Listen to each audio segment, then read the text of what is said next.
الحمد للہ وکفى وسلام علی عبادہ الذین اصطفى اما بعد فاعوذ باللہ من الشیطان الرجیم بسم اللہ الرحمن الرحیم محمد رسول اللہ والذین معه اشداء علی الکفار رحماء بینہم قال النبی صلی اللہ علیہ وسلم واقضاهم علی رضوان اللہ رضی اللہ عنہم اجمعین۔ حضرت علی المرتضیٰ رضی اللہ تعالی عنہ جو مسلمانوں کے چوتھے خلیفہ ہیں، 21 رمضان المبارک جن کا یوم شہادت ہے، اللہ رب العزت نے حضرت علی رضی اللہ تعالی عنہ کو بہت اونچا اور بلند مقام عطا فرمایا، اور الحمدللہ حضرت علی رضی اللہ تعالی عنہ وہ شخصیت ہیں جن کو تمام اہل و سنت اپنا مقتدی، پیشوا، مرشد مانتے ہیں۔ سیدنا علی رضی اللہ تعالی عنہ جن کو حضور صلی اللہ تعالی علیہ وسلم کا صحابی ہونے کا شرف حاصل ہے، اور یہ بہت بڑی فضیلت ہے، اور اس کے علاوہ آپ صلی اللہ علیہ وسلم کے رشتہ دار ہیں، آپ صلی اللہ علیہ وسلم کے چچا زاد بھائی ہیں۔ حضرت علی رضی اللہ تعالی عنہ نے بچپن ہی میں آپ صلی اللہ علیہ وسلم پر ایمان لائے اور کلمہ پڑھا، اور آپ صلی اللہ تعالی علیہ وسلم نے جب مدینۃ المنورہ میں صحابہ کرام کی مواخات کروائی کہ ایک مہاجر ایک انصار کا دوستی یوں کروائی کہ تم ان کے بھائی ہو، جب سب کی مواخات ہو گئی تو حضرت علی رضی اللہ تعالیٰ عنہ فرمایا، اللہ کے نبی آپ نے میری مواخات کسی سے نہیں کرائی، میرے بھائی چارگی کسی سے نہیں کروائی۔ تو حضرت علی کی یہ فضیلت ہے کہ آپ صلی اللہ علیہ وسلم نے فرمایا، علی میرا بھائی تم ہو، تم میرے بھائی ہو، میں تمہارا بھائی ہوں۔ آپ صلی اللہ علیہ وسلم نے اس مواخات میں اپنا بھائی حضرت علی رضی اللہ تعالیٰ عنہ کو فرمایا۔ سیدنا علی رضی اللہ تعالیٰ عنہ جن کو اللہ تعالیٰ نے علم اور تقوی کی دولت سے نوازا، حضرت علی رضی اللہ تعالیٰ عنہ جن کو اللہ رب العزت نے یہ سعادت بخشی ہے کہ ان کی بیوی جنت کی عورتوں کی سردار، ان کے بچے حضرات حسنین جنت کے نوجوانوں کے سردار، حضرت علی المرتضیٰ رضی اللہ تعالیٰ عنہ جن کو اللہ رب العزت نے رسول اللہ صلی اللہ تعالی علیہ وسلم کے ساتھ کئی جنگوں میں شرکت کا موقع دیا، اور آپ جانتے ہیں خیبر میں مرہب کے ساتھ مقابلہ کرنے والے حضرت علی رضی اللہ تعالیٰ عنہ، اور جب جنگ خندق ہوئی تو ایک بہت پہلوان طاقتور مشرک جب اس نے مبارزت کی دعوت دی کہ آؤ کوئی ہے مقابلے میں، وہ اس کے مقابلے میں عمر بن عبد ود کے مقابلے میں اگر کوئی شخص آیا ہے تو حضرت علی المرتضیٰ رضی اللہ تعالی عنہ آئے، اور انہیں اللہ نے یہ طاقت دی کہ اتنے بڑے پہلوان کو حضرت علی رضی اللہ تعالی عنہ نے جو ہے وہ قتل کر دیا۔ سیدنا علی المرتضیٰ رضی اللہ تعالی عنہ کے فضائل بے شمار ہیں، لیکن آپ صلی اللہ علیہ وسلم نے ایک مرتبہ حضرت علی کے بارے میں فرمایا تھا، علی تیری مثال اس امت میں حضرت عیسیٰ ابن مریم کی ہے، کہ جس طرح حضرت عیسیٰ کو ایک قوم نے بہت بڑھایا تو انہیں خدا بنا دیا، خدا کا بیٹا بنا دیا، اور ایک قوم نے اتنا گھٹایا کہ حضرت عیسیٰ علیہ السلام کو نبی ماننے سے انکار کر دیا، جو کہ یہودی تھے۔ تو آج اگر دیکھا جائے تو حضرت علی رضی اللہ تعالی عنہ کے متعلق اسی طرح کے دو طبقے پیدا ہوئے، افراط اور تفریط والے۔ ایک تو ہیں جو معتدل ہیں، جو اہل سنت ہیں، جو حضرت علی رضی اللہ تعالیٰ عنہ کی جو فضیلتیں ہیں اس کو تسلیم کرتے ہیں۔ ایک وہ کہ جنہوں نے بہت بڑھا دیا، حضرت علی شیر خدا کو جو ہے وہ خدا بنا دیا، اور انہیں کائنات کا خالق بنا دیا، جیسے کہ آپ ویڈیو کلپ میں سنتے ہوں گے۔ اچھا، پھر نصیری کہہ دیتے ہیں، اثنا عشری بھی یہ ساری باتیں کرتے ہیں، اور کہتے ہیں کہ جناب یہ نصیریوں کے عقیدے ہیں، جب ان کو کسی ٹی وی پروگرام میں بٹھایا جائے، یہ میسم رضوی ہو گئے یا دوسرے تیسرے جتنے ہو گئے، یہ بیٹھ کر ادھر تو یہی کہیں گے نہیں نہیں ہمارے عقائد نہیں ہیں، لیکن جب وہاں جاتے ہیں اپنوں کے یہاں تو کہتے ہیں ہم تو تمہاری طرح ہیں، ہم تو ان کے ساتھ ایسی مذاق کر رہے تھے، اور پھر کہتے ہیں کہ نہیں ہمارے عقائد بھی یہی ہیں جو آپ لوگ کہتے ہیں۔ تو بھائی حضرت علی رضی اللہ تعالیٰ عنہ انسان ہیں، رسول اللہ صلی اللہ علیہ وسلم کے صحابی ہیں، خدا نہیں ہیں۔ اور ایک قوم ایسی تھی جس نے گرٹا دیا، جسے خارجی کہا جاتا ہے، جنہوں نے حضرت علی رضی اللہ تعالیٰ عنہ پر جو ہے وہ الزام تراشیاں کی، حضرت علی کی توہین کی، اور سوادہم اللہ کہا کہ حضرت علی کے نام کے ساتھ کہ نعوذ باللہ کہ اللہ ان کے چہرے کو کالا کرے۔ اسی وجہ سے اہل و سنت نے انہی خارجیوں کے مقابلے میں حضرت علی رضی اللہ عنہ کے ساتھ کرم اللہ وجہہ کا جو ہے وہ دعائیہ کلمہ لگایا ہے۔ یہ جو کرم اللہ وجہہ یہ اسی کے تناظر میں ہے کہ جو خارجیوں نے حضرت علی رضی اللہ تعالیٰ عنہ کے چہرے کے سیاہ ہونے کی بد دعا دیتے تھے، تو مسلمان اہل و سنت یہ کہتے تھے کہ اللہ رب العزت حضرت علی رضی اللہ تعالیٰ عنہ کے چہرے کو تر و تازہ رکھے، انہیں روشن رکھے۔ چنانچہ حضرت علی رضی اللہ تعالیٰ عنہ یہ وہ شخصیتیں جن کے متعلق افراط اور تفریط کا بہت سے لوگ شکار رہے۔ حالانکہ آپ کو علم ہونا چاہیے کہ آپ صلی اللہ علیہ وسلم نے شرک کے خلاف بہت سے ایسے کام تھے جو حضرت علی سے کروائے، تاکہ بعد میں آنے والے جو علی علی کا نام لیں وہ دیکھ لیں کہ علی کتنا بڑا موحد ہے۔ آپ صلی اللہ علیہ وسلم نے جب مکہ فتح کیا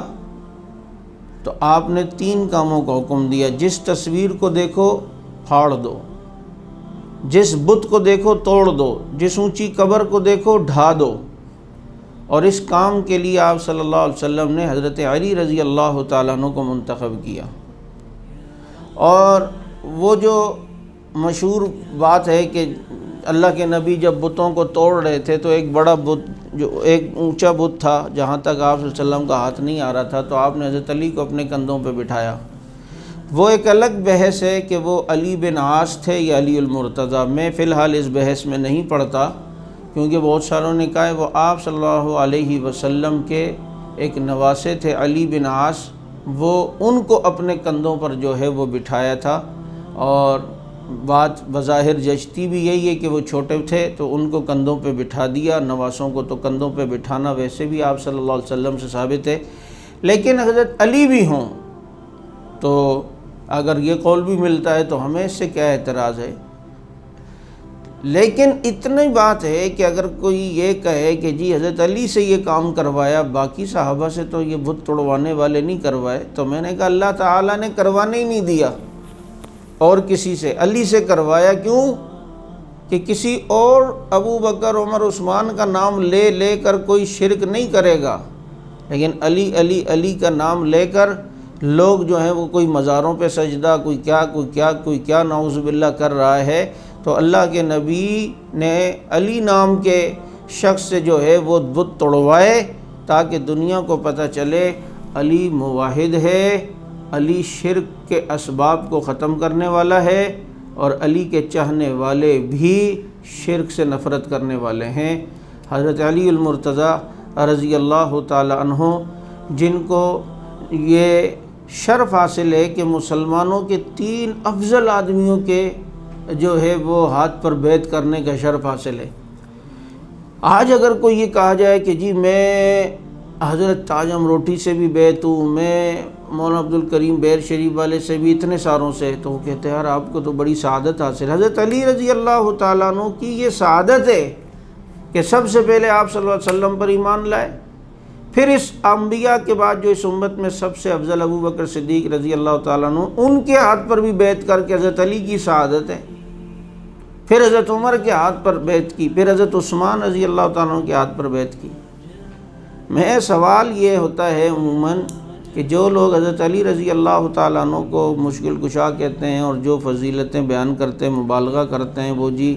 کائنات کے خالق ہیں اور یوں کر سکتے ہیں اور ہمیں اولاد دے سکتے ہیں یوں،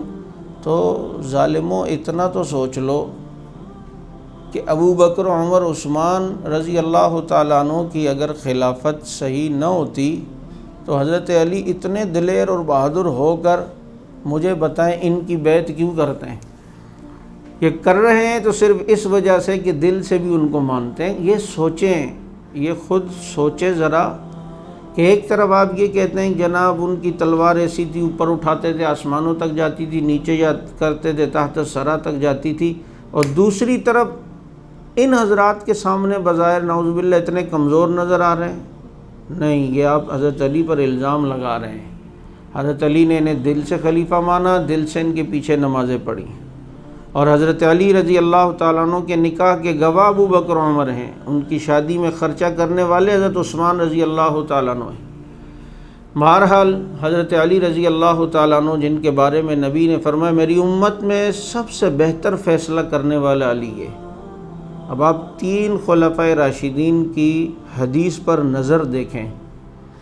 جب انہوں نے دیکھا نا کہ نبی نے فرمایا بہترین فیصلہ کرنے والے علی ہیں،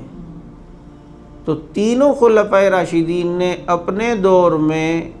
مشیر خاص حضرت علی رضی اللہ تعالیٰ عنہ کو بنایا۔ حضرت صدیق اکبر رضی اللہ عنہ کے دور آیا، مشیر حضرت علی، حضرت عمر کا دور آیا، مشیر حضرت علی، حضرت عثمان کا دور آیا، مشیر خاص حضرت علی رضی اللہ تعالیٰ عنہ۔ تو یہ اقداہم علی، بہترین فیصلہ کرنے والے، اور ان کے فیصلے بہت سارے ہیں، مشہور ہیں۔ حضرت علی رضی اللہ تعالیٰ عنہ کو ایک مرتبہ اللہ کے نبی نے ایک عورت کے متعلق پتہ چلا کہ اس نے زنا کیا ہے، اس پر حد جاری کرنے کے لیے بھیجا، تو حضرت علی گئے تو انہیں پتہ چلا کہ وہ نفاس سے ہیں، اس نے بچہ جنا ہے، اور بچہ جننے کے بعد جو خون آتا ہے وہ اس کو آ رہا ہے، تو واپس آ گئے اور کہ اللہ کے نبی وہ عورت نفاس سے ہے، اس کے بعد جو ہے وہ اسے حد جاری اس پر کی جائے، کیونکہ نفاس کی حالت میں عورت کمزور ہوتی ہے، اس وقت حد جاری کرنا مناسب نہیں سمجھتا میں۔ تو آپ صلی اللہ علیہ وسلم نے حضرت علی رضی اللہ تعالیٰ عنہ کے اس فیصلے کو قبول فرمایا ہے۔ اسی طریقے سے آپ صلی اللہ علیہ وسلم عموماً یہ حد جاری کرنے والے کام حضرت علی سے کروایا کرتے تھے۔ تو حضرت علی رضی اللہ تعالیٰ عنہ جن کی شہادت 21 رمضان المبارک کو ہوئی، اب حضرت علی رضی اللہ تعالیٰ عنہ شہید ہوئے۔ عبد الرحمن ابن ملجم نے، اس ملعون نے حضرت علی رضی اللہ تعالیٰ عنہ کو شہید کیا۔ حضرت علی رضی اللہ تعالیٰ عنہ کی قبر کہاں ہے اس کے متعلق کوئی حتمی طور پر جو ہے نہیں کہہ سکتا، بہت سی بنائی ہوئی باتیں، جتنے منہ اتنی باتیں۔ کوئی کہتا ہے یہ مزار شریف میں ہے افغانستان میں، کوئی کہتا ہے یہ ہمارے نورانی میں ہے، وہ کوئی پاؤں کا نشان ہوگا تو کہتے ہیں حضرت علی کے قدم یہاں لگیں، اور جناب کوئی کہاں کا کہتا ہے، کوئی نجف کا کہتا ہے، لیکن حضرت علی رضی اللہ تعالیٰ عنہ کی قبر کے متعلق حتمی طور پر نہیں کہا جا سکتا کہ کہاں ہیں۔ بعض کہتے ہیں کہ حضرت حسن رضی اللہ تعالیٰ عنہ نے حضرت علی رضی اللہ تعالیٰ عنہ کی میت کو مدینۃ المنورہ منتقل فرما کر وہاں دفن کیا تھا، بعض نے نجف کہا، بعض نے کہیں اور کہا، لیکن حتمی طور پر حضرت علی رضی اللہ تعالیٰ عنہ کی قبر کے متعلق نہیں کہا جا سکتا۔ نجف میں جو مشہور ہے، تو ایک بزرگ کہا کرتے تھے کہ یہ حضرت علی رضی اللہ تعالیٰ عنہ کی قبر جو نجف میں مشہور ہو کر جس کی پوجا پاٹ ہو رہی ہے